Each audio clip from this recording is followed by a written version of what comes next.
and I just couldn't find the words. There's a fly buzzing around my room. Lovely. But so I felt like I needed to try again today.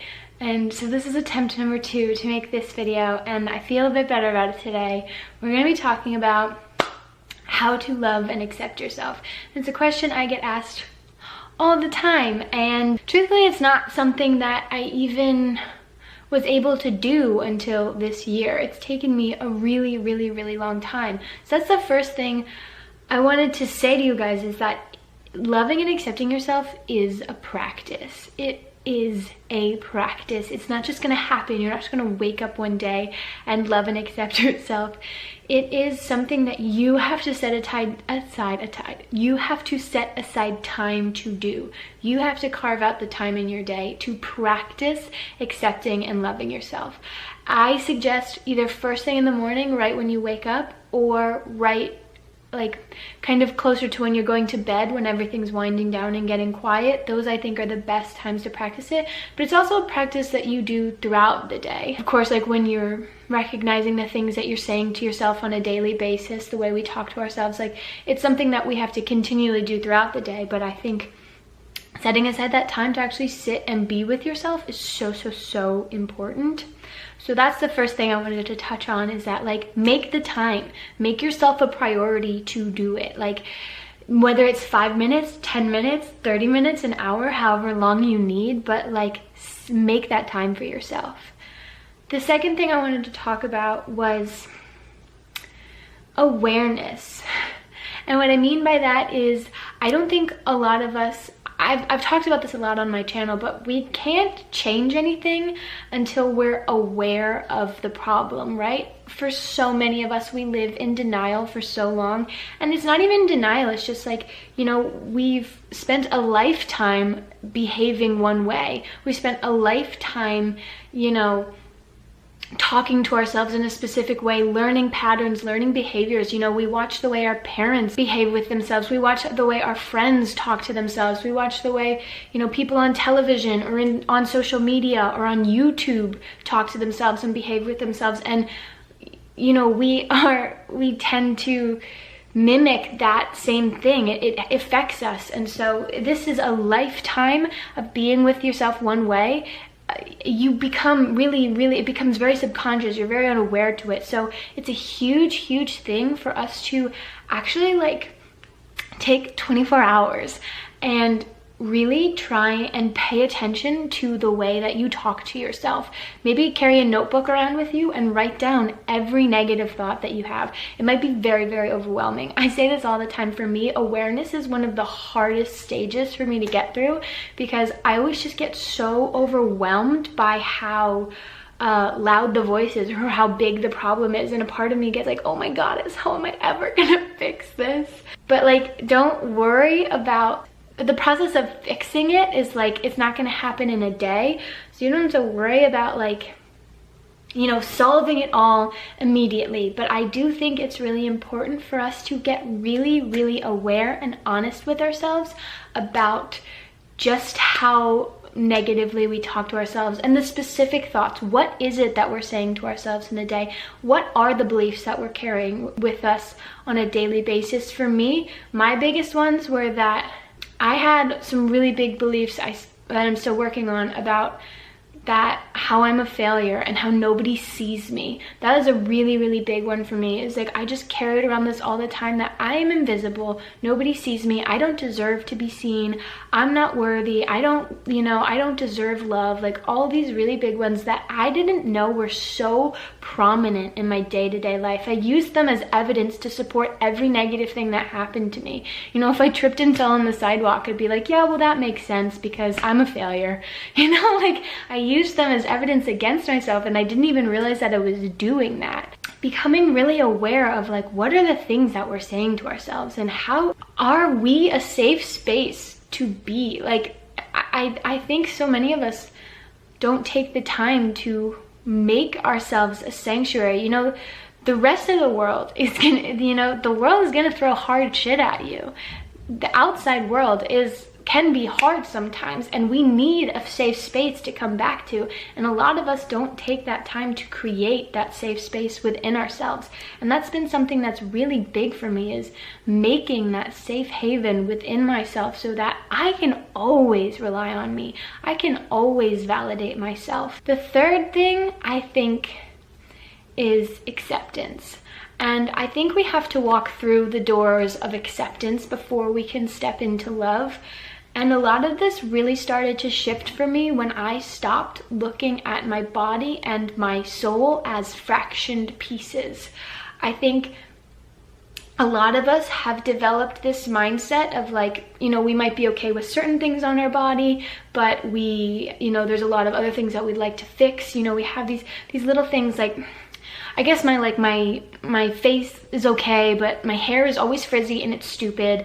And I think my arms are too big, but like, and I wish my boobs were bigger, but my thighs are okay. You know, like we have these little things that are like, this is okay, but I wish it was like this. You know, we've gotten so used to zooming in and analyzing all the little parts of ourselves. And so much shifted for me when I like really made a conscious effort to stop looking at the small parts of myself and instead zoom out and always look at the whole, always accept the whole.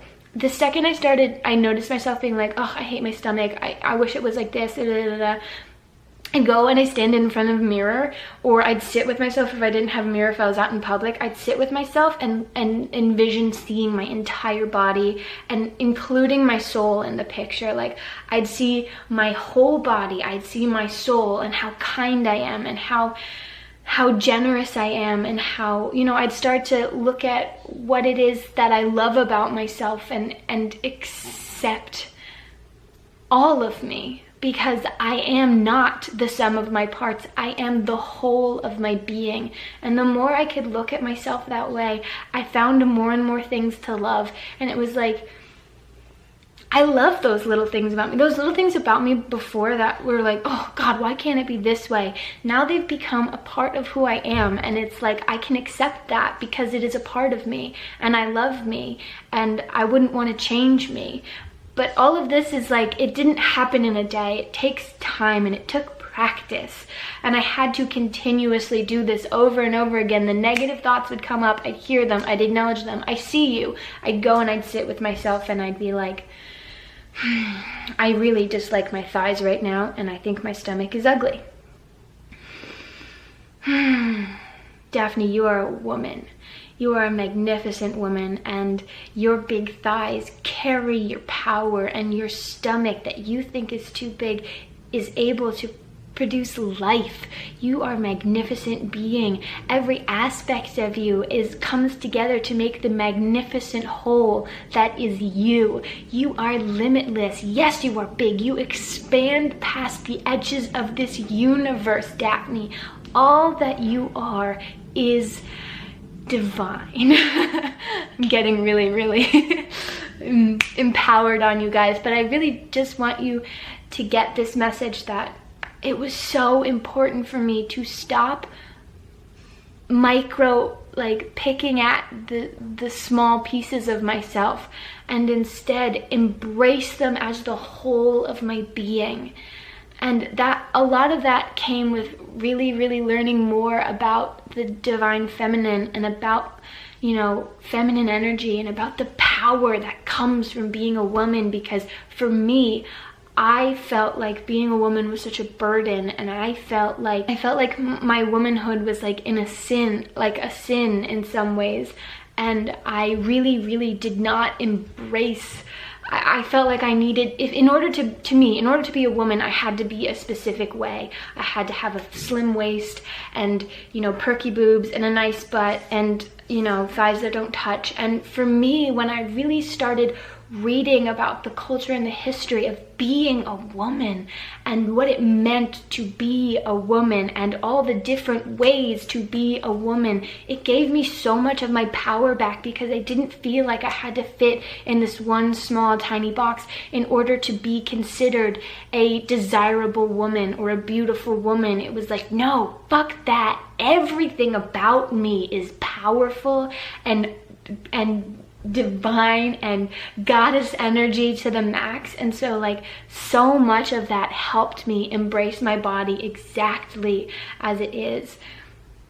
But again, you guys, I'm gonna bring it back to this. It is a practice. I wake up 40 minutes early every morning when I don't have to. I could sleep in longer, but I wake up 40 minutes earlier and I carve out that time and I go sit with myself and I do the things that I love. I sit in my sanctuary and I meditate, or I journal, or I pull oracle cards, or I just talk with myself, or I sit with myself. I talked about this on my Instagram yesterday, but I create my soul home. It's something that none of us really ever think about doing or taking the time to do, but I will go into my brain. I'll lie on the floor and I'll go within and I'll envision my soul home, this space that whatever I need it to be. It's a safe space. Sometimes I'm on a beach by the ocean and sometimes there's two of me there and I can talk with myself, or sometimes it's just me being with me. And I'll smell the ocean and I'll feel the sand between my toes and I'll feel the wind on my face and I can taste the salt on my tongue. Sometimes I'm in a forest with big ass trees and I'm running through the woods and I can feel my bare feet on the ground. But like, I take that time, and it's, maybe you don't want to take that time, but I'm just sharing with you guys the things that have helped me love myself.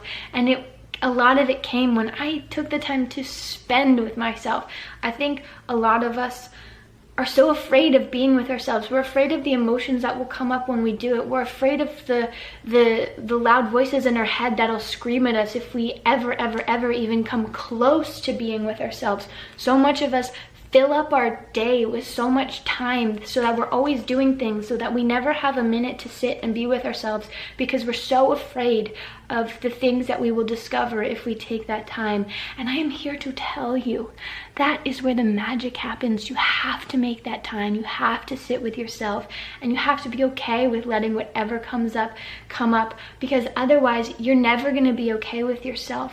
You're never going to be able to sit in your body and embody your body. So you have to make that time. No one else can do it for you. You're not going to wake up one day and finally be okay with sitting within yourself, sitting within your skin, being who you are. You have to go do that work. And also, the last thing that I want to say is pay attention to the people that you surround yourself with and the people that you are looking at on social media. I've said this before and I'll say it again, but it is so important to be conscious of the things we consume. It's soul food, okay? Are you feeding your soul inspiring and uplifting things, or are you feeding your soul crap that makes you feel like crap about yourself? I'm not putting this on anybody else. We are all individual beings, and like, it's nobody else's fault how you feel when you look at them, but you have the power to take responsibility for that. You have the power to say, I don't want to put that in my life, and I love you and I send you all the love, but this is for me. So really curate your social media feeds. Don't look at people that make you feel insecure when you look at them. Look at people, follow people that inspire you and make you feel empowered in your body, and you walk away from social media feeling like, frick yes, I need to go create my life in the most magnificent way possible, okay? And those are my tips for how to begin to love and accept yourself. It's a practice. You're gonna have days where it doesn't go well and you don't love and accept yourself, and that's okay, and let yourself have those days. You are not wrong for having days where you don't love and accept yourself. It's all a part of life. It's all a part of the human experience. We are meant to feel it all, so let yourself feel it all. Anyways, that's my rant for today. I love you all oh so very much. I hope this video was helpful. I'm sending you all my love. You are such magnificent beings. I see the infinite universe in you. I see how your soul reaches and expands past the edges of this universe. You are loved, you are seen, you are worthy, you are infinite. And guess what?